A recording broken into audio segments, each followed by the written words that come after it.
And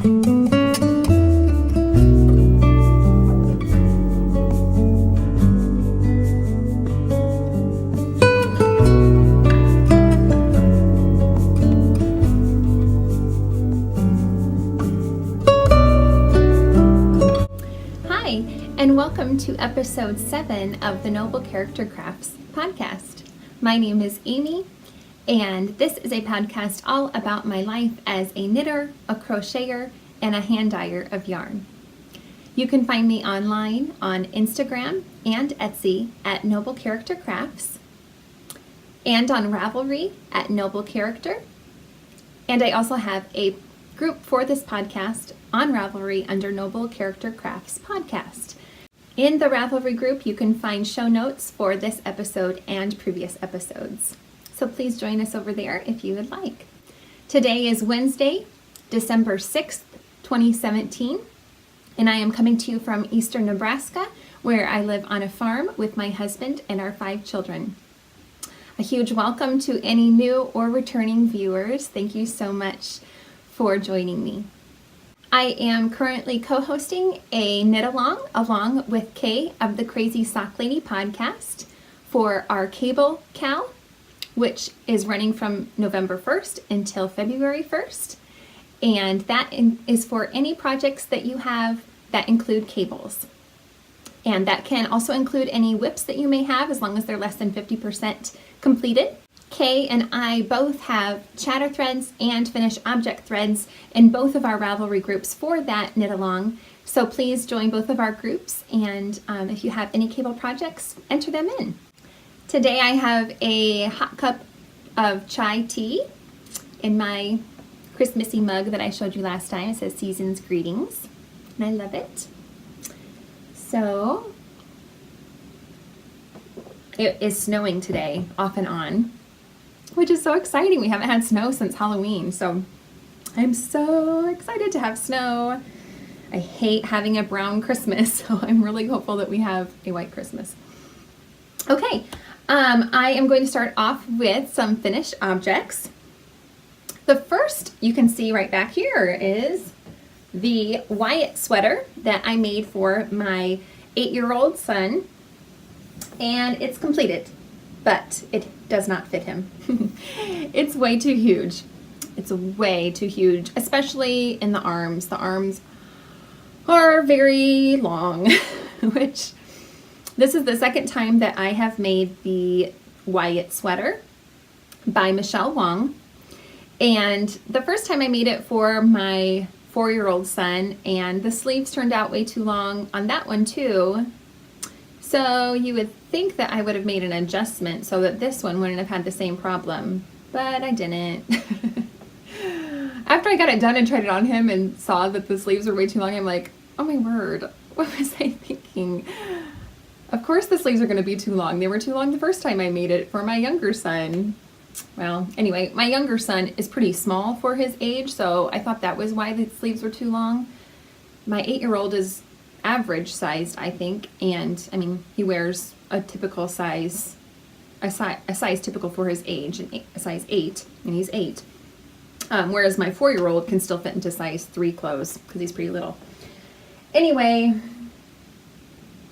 the whole thing is way too big. I didn't make it extra big. I made the size 10 because when I made the size 4 for my younger son, it was really thin for him in the torso area, and I didn't want it to be I wanted it to be bigger around the torso area for my 8-year-old. Well, it is.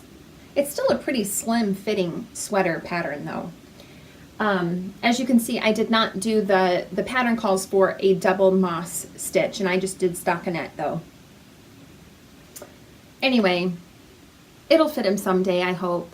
I hope he'll be able to wear it sometime, but it won't be this year by any means. And it doesn't, my oldest son is actually a little bit smaller than my second oldest. They're about the same height, but he's much more slim than my 8-year-old. So anyway, it won't fit anybody right now. In fact, I put it on. It was too tight for me, but I could put it on. The sleeves fit me perfectly. I just think the sleeves are really too long. I followed the pattern. They met the size that they were supposed to be for the pattern, but, and of course you can cuff the sleeves, but it just doesn't look as nice. Because the cuff, I mean the ribbing isn't very long. Can you see that? It's only like, I think 2 inches for the cuff, so I don't know. I'm quite disappointed. But anyway, it's done, and I am not going to make this pattern again, I don't think. I used Lion Brand Heartland. Yeah, Lion Brand Heartland in the Joshua Tree colorway. It has a tubular cast on and a tubular bind off up at the top. So anyway, I don't know, I use size 6, and for the ribbing size 6 needles, and then for the main body I use size 8 needles. I don't know what else to say about it, but I'm done with the Wyatt.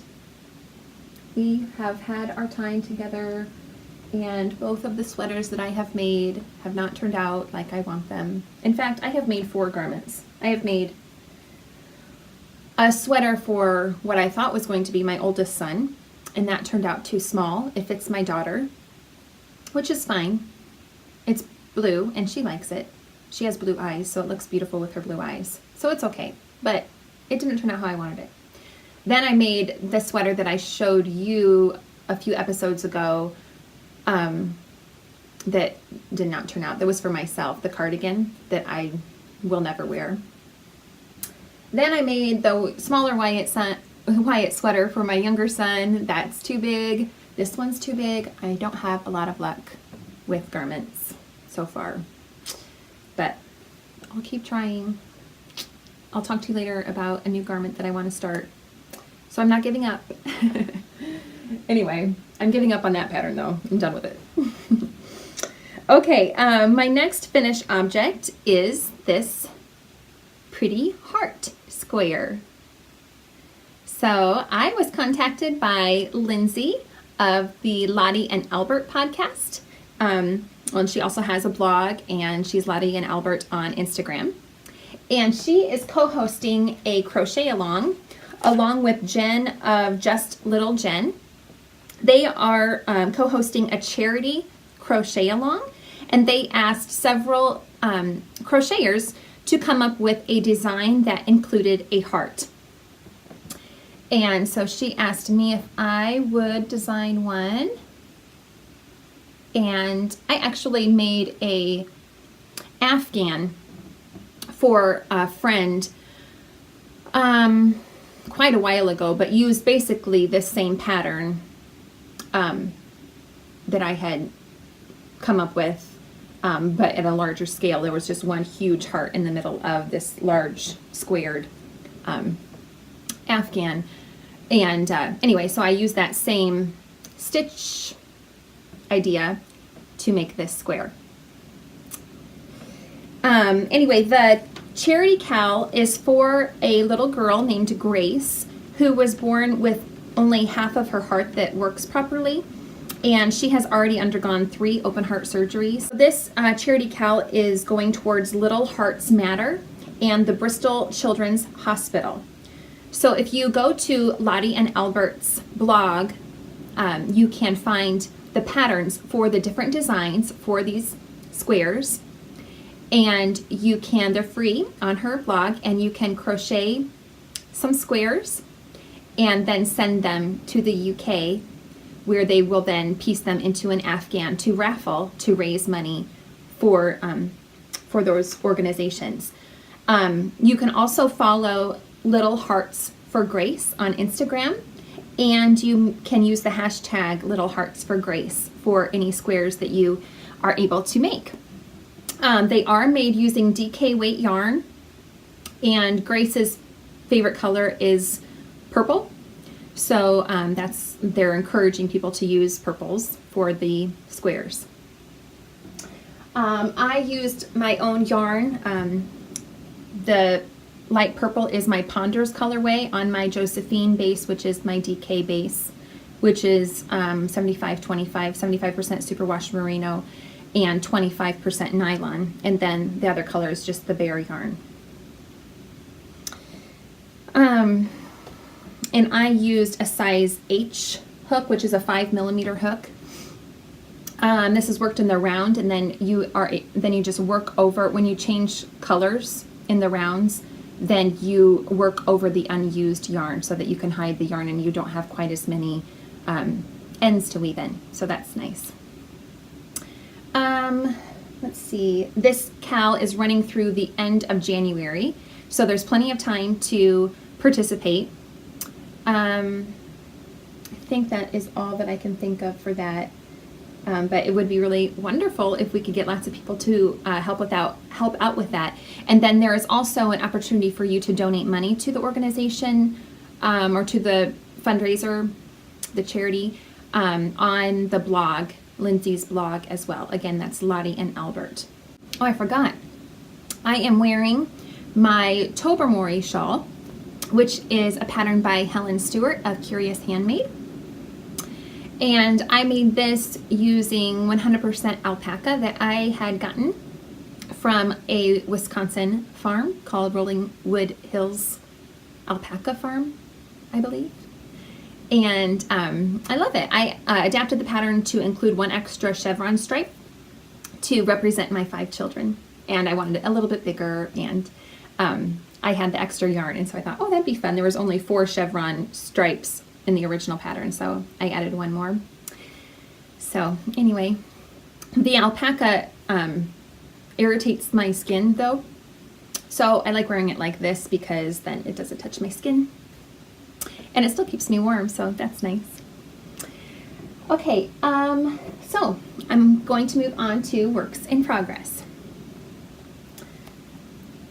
All right, last time I showed you the first sock that I had completed with the Felici yarn that I used, and then included the different patterns in the striping. And so I have started the second one.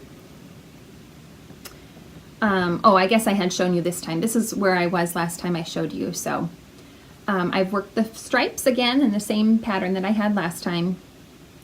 And I'm just working on the leg. So the Felici stripes are the Cheshire Grin colorway. Yeah, Cheshire Grin, but I am obviously done with those already. The cuff and the body of the sock is I'm using my own hand-dyed yarn on my cold water colorway in my pitter patter base, which is a 75-25 fingering weight.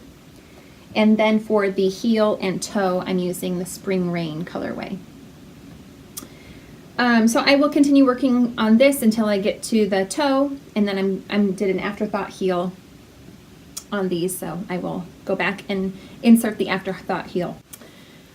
I have sad news about the afterthought heel though. I've been wearing my Love socks that I showed you last time, that was the first time I used the afterthought heel.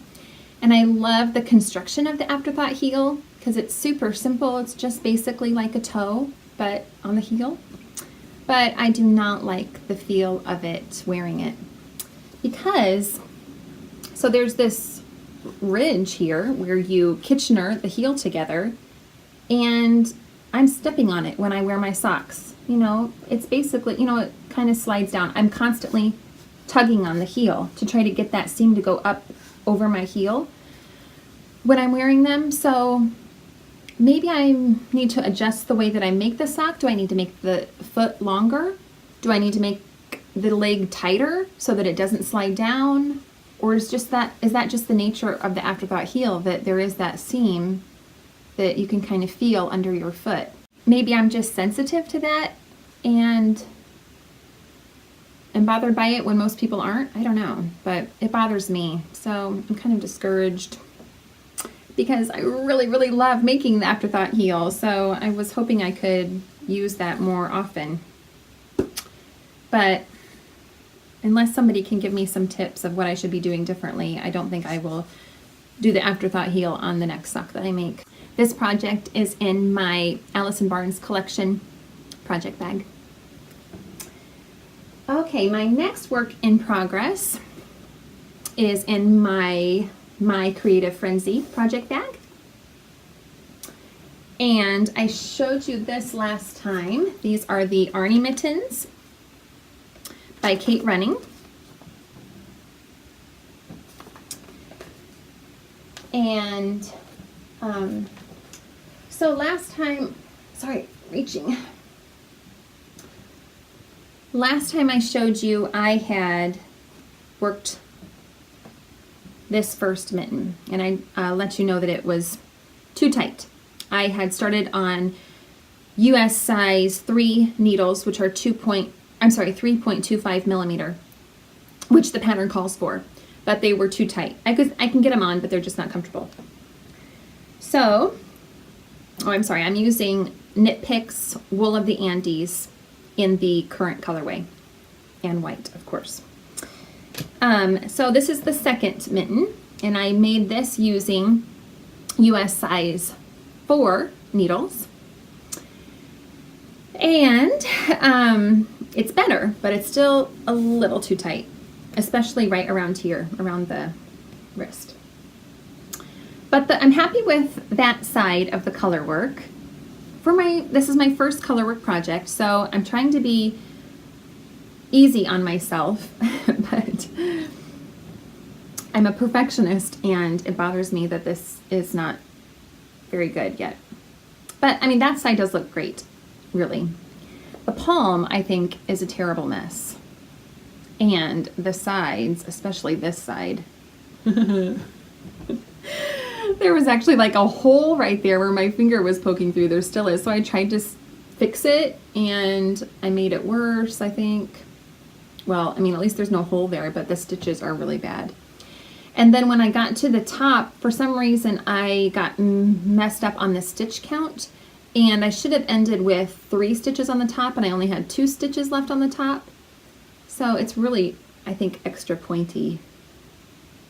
These are super warm, though. I mean, my hand is hot right now. So, I mean, they'll be nice and cozy, I guess. Hopefully not too itchy. This is a gift for my mom. That's my plan anyway, if I can figure this out. I mean, I would not gift her this one because I think that is too ugly. So I've started a third one. And besides, it's too tight still. So, third time. I moved up to a size 5 needle, which is a 3.75 millimeter. And all of my needles are Chow Goos that I'm using. Oh, I'm not. I have a different set of needles I'll show you on my next project. But anyway, usually I always use Chow Goos. So anyway, this one is going a lot better, I think.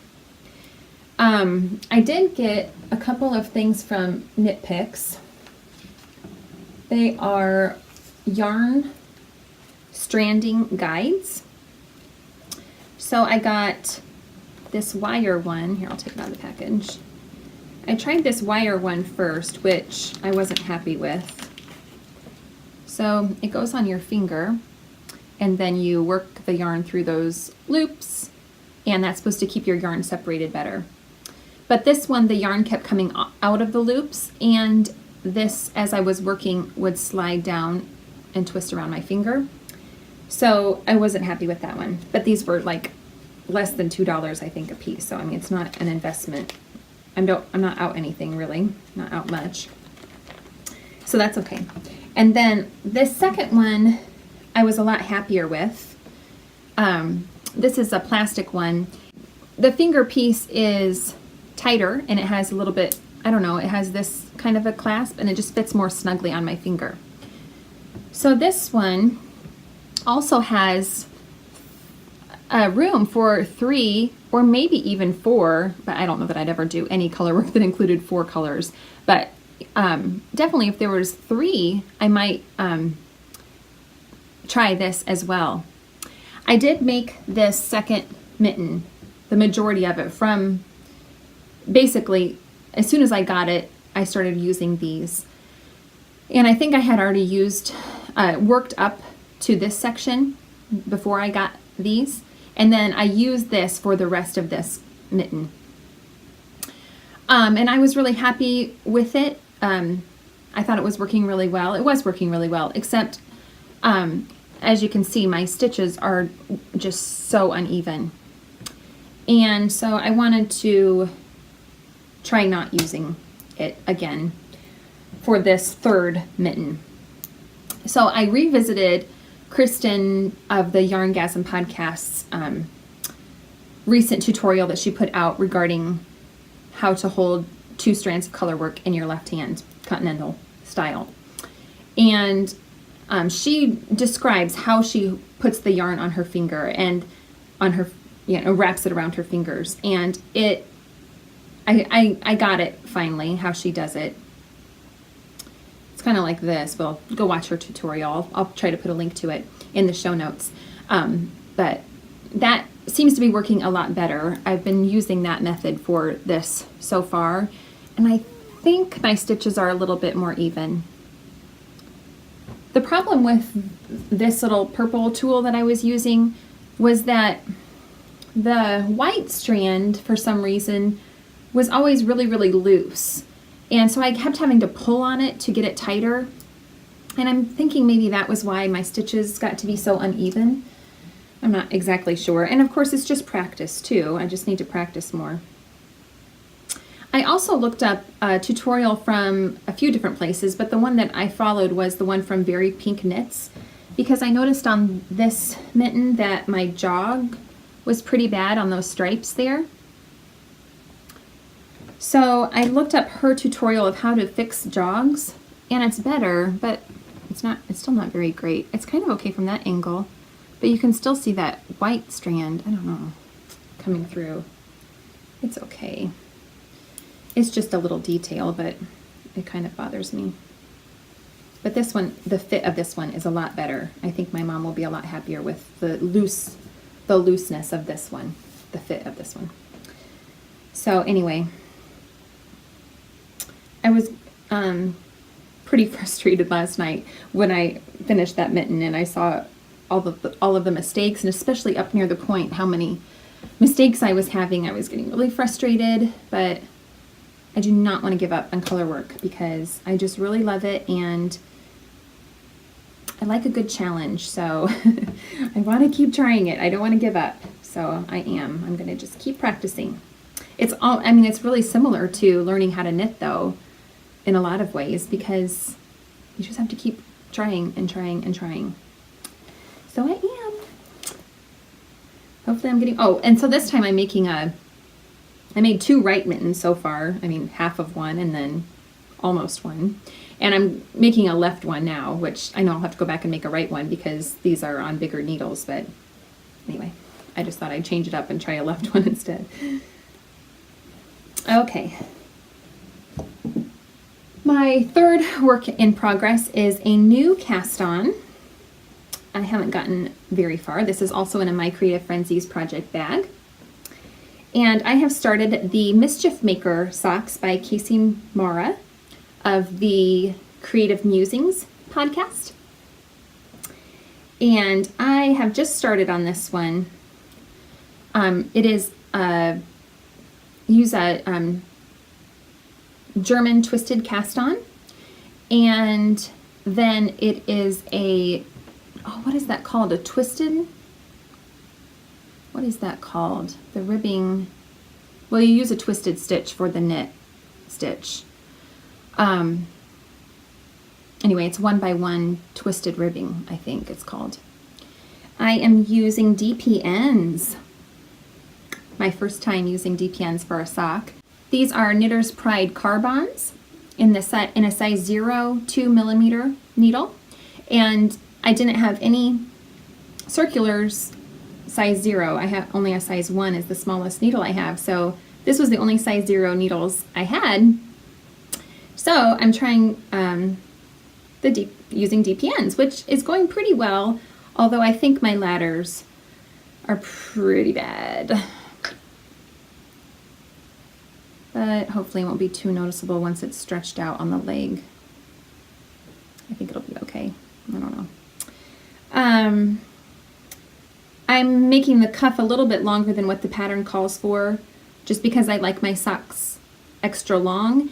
And one of the colors that I'm using, I don't have quite enough of it. I mean, it's my own hand-dyed yarn, so I could dye up some more, but the one skein I only have, I think 40, almost 50 grams, and the pattern calls for me needing 70 grams. So I might make I don't know, I might end up dyeing an extra skein, but I just thought I'll make the ribbing a little bit longer, and that way it'll just add to the length of the leg. This is my hand-dyed yarn on my Gracious colorway, which I really love the color of that. So I don't know how many rows I'll do. I haven't decided yet. I think I'll go maybe 5 more rows or so. I haven't counted them, but just by the looks of it, I think I'll go a little bit longer, like to there, before I start the pattern. For the main body of the sock, I'm going to be using, again, I hope you guys aren't sick of seeing this colorway, but I am just a little bit obsessed with it lately and have used it so often. Again, I'm using my Sweetness colorway, which I used in it always gets blown out though. Yeah, that's a little better. So it's a light base with specks of pink, purple, and orange and brown and tiny, tiny specks of blue. And then I'm going to pair it with my Night colorway, which is just a solid black. So I think the contrast of those two will be great with this as the heel, cuff, and toe. So I'm excited to get going further on those.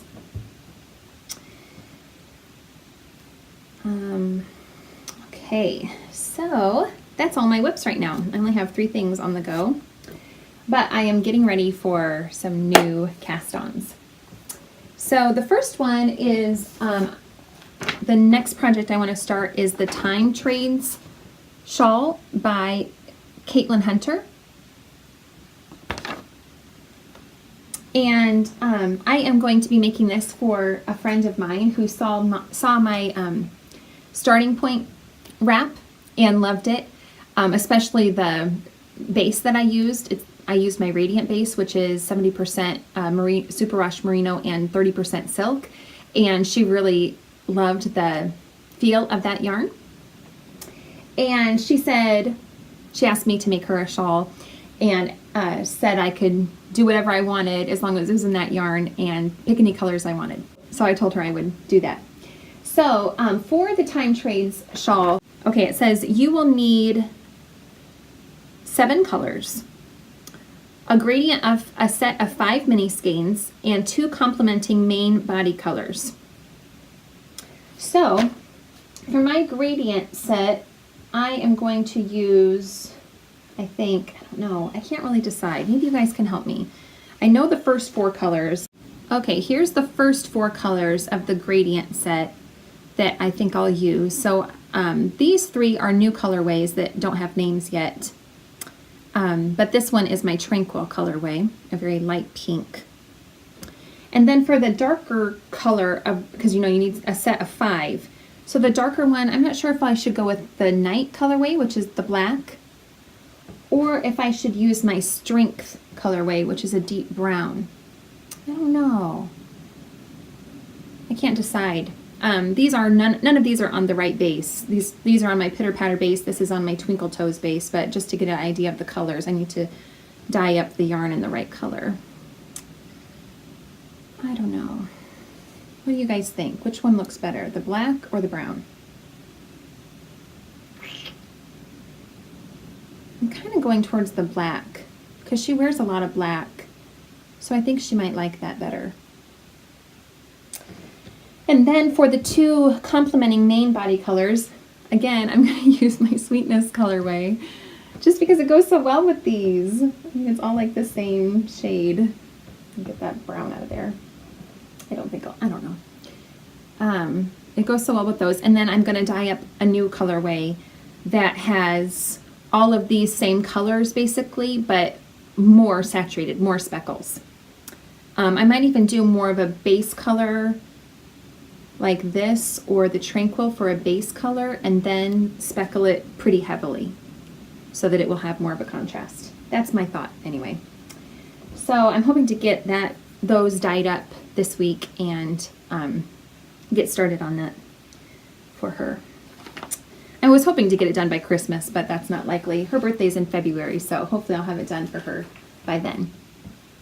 And then I also just got a new base for my shop. Well, I haven't put it in my shop yet, but I am planning on it. This is a worsted weight, non-superwash, 100% merino wool. And it is supposed to be a really great option for sweaters. And I want to start a sweater, a cabled sweater. So I had originally wanted to make the Lissy Casey sweater. I don't know who the designer is. I'll try to put that down below. It's in the Wood Smoke pattern book by Knit Picks that I got a while ago. But I went on to Ravelry and looked at a lot of the finished objects, the project pages, and I think that's a really good thing to do because, you know, the model that models each design always, of course, makes the design look the best that it can. But then when you go to the projects pages and look and to see how the sweaters look on people that have made them, you know, that's the real, you know, sign of whether the sweater, I think it's a good sign as to whether the sweater, you're really going to like the sweater or not. And I went on to that, the projects pages for the Lissy Casey sweater, and I just didn't like how it fit most of the people that had made it. So I decided not to, I don't think I'm going to do that sweater after all.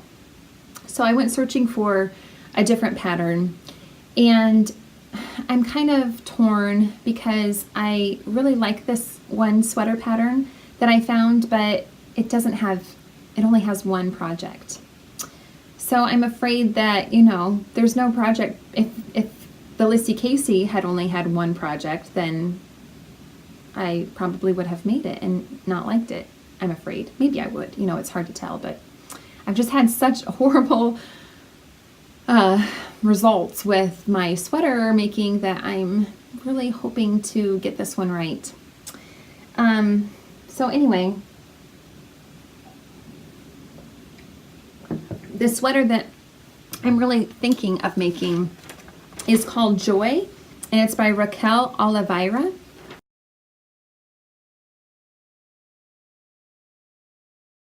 I really, really like how it looks on the model.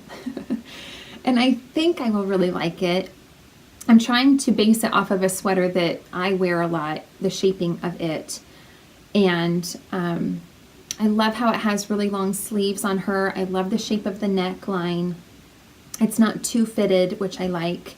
I love the off-center cable. So I think I will make that one. I really want to, and I hope that it works, that I like it. Anyway, I think I'm going to dye up a new colorway for that as well. I'm thinking of going with a light gray base and then speckling it, but I don't know what colors to speckle it with, but really lightly speckled, not too heavily speckled. That's my thought. So we'll see. I'd really like to get started on that too. And I'm really super excited to try this base.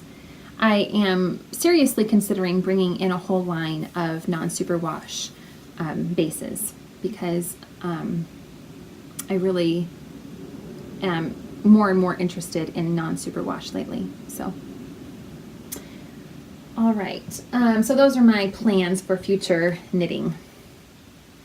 Okay, some new things that I have gotten since I last podcasted are beautifully smelling package from Tuft woolens. Seriously, as soon as I opened up my mailbox, I was like, whoa, the scent of wonderful deliciousness came wafting out of the mailbox. It's amazing.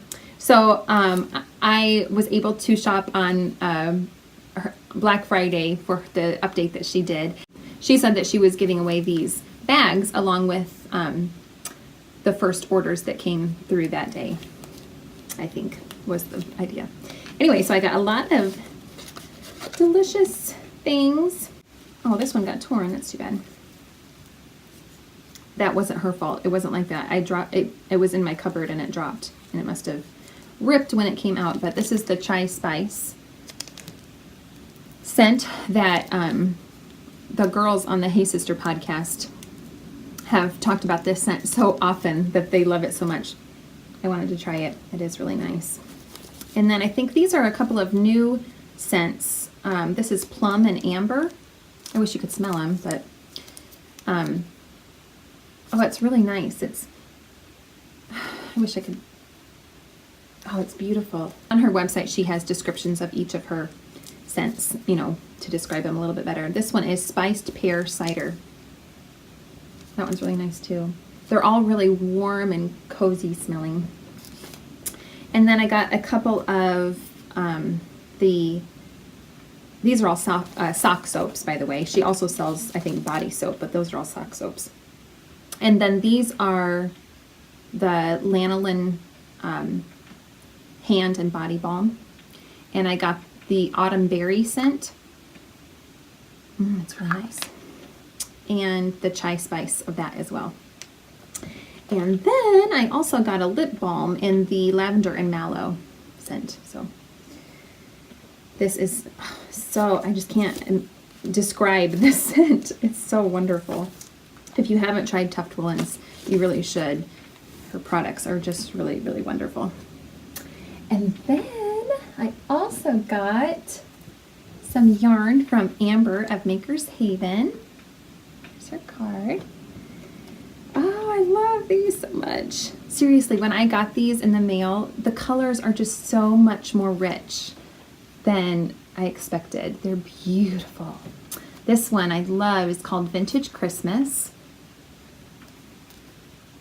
Oh, it's so wonderful. I love it. Get those wonderful speckles. And then this set is called Nobody Knows. And these are both on her simple sock base, which is an 80% superwash merino and 20% nylon. They're 2-ply. Oh, they're so wonderful. I love the colors in that. I love purple, so anyway, I'm super excited about both of those. And let's see, what else did I get?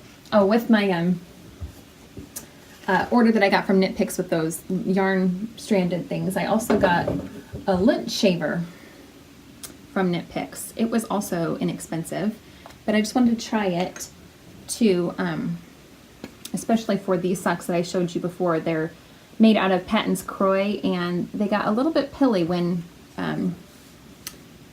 these used to be my son's socks, and they were wearing them and they were getting really pilled and they weren't fitting them very well, so I redid them to fit me. But anyway, the pilling has gone down considerably since my sons haven't been wearing them, because like I had said, I thought that they were just being a little rough on them, but they are pilling a little bit. So I thought I'd show you guys this little lint shaver.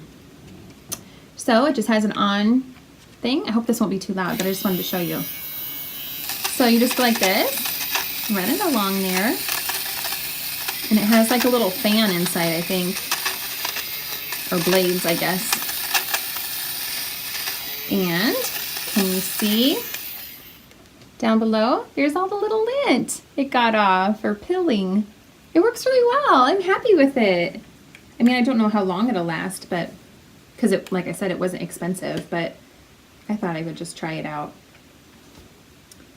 So anyway, I'm excited to have that. I was a little bit nervous doing that it would pull, but I thought, oh, this yarn is so hardy, I'm sure it'll be fine. I don't know how it will do on other kinds of yarn. You know, like I said, this is a pretty sturdy yarn. If there was something more delicate, I would be a little bit more lenient to try it, but it seems like it's pretty, I don't think it could pull anything in to snag it because it's got that guard on it. I don't know, we'll see. And then it also, my order also came along with this card, which is so cute. Let me read it to you. It says, so it's like the what is that called? Mad Libs, where you like put in a word in the blanks. Oh, there, you can see it. So, dear so-and-so, I feel so much blank that your adjective gift is not ready. I have been stitching away. Not only did I miss an event, you put in an event, but I have been staying up for a number of hours past my bedtime to finish your object. I'll make it up to you next year with 3 handmade blanks. And then it's fill in the blanks, take a picture of this card and Instagram with the hashtag crafty for mad libs. Oh. So anyway, I just thought that was really, really cute. So fun. And maybe needed.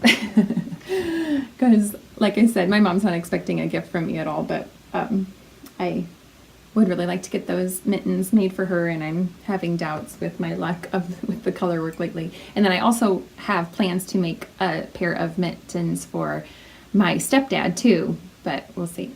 We'll see how it goes. Lastly, I have, instead of a shawl kit this week, I just finished up dyeing a Comfort Fade cardie set for a customer. So I thought I would just show you that. It is in these 4 colors, and this is my Bountiful faded set. And it usually comes with 5 skeins and 5 shades, but this was a special custom order for the customer because she ordered several skeins of each color for the cardigan.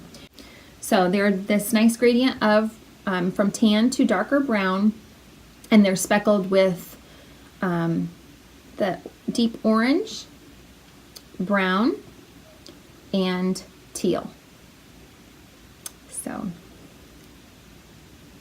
I am excited. Hopefully I'll get to see pictures of her cardigan once it's finished. And I really, really love that pattern by Andrea Mowry and would love to make it someday. This is on my Josephine base, which is the DK weight. It's 75% superwash merino and 25% nylon. So that's all I have for today. We have been having a lot of cold weather. Like I said, it's snowing today, which is super exciting. Oh, you can see these beautiful flowers back here. My husband surprised me with those yesterday or the day before, I think. Just because. So that was wonderful. And they smell so wonderful too. You know, so many times when you get flowers, especially it seems like in the winter, the flowers just don't have a great scent, but these really do, especially those little white ones right there. I don't know what they're called, but they have such a wonderful scent. And the roses really do too, especially the coral colored ones. Aren't they beautiful? Anyway, let's see. What else have we been up to? Just plugging along with schoolwork, and nothing really else has been going on much, I don't think.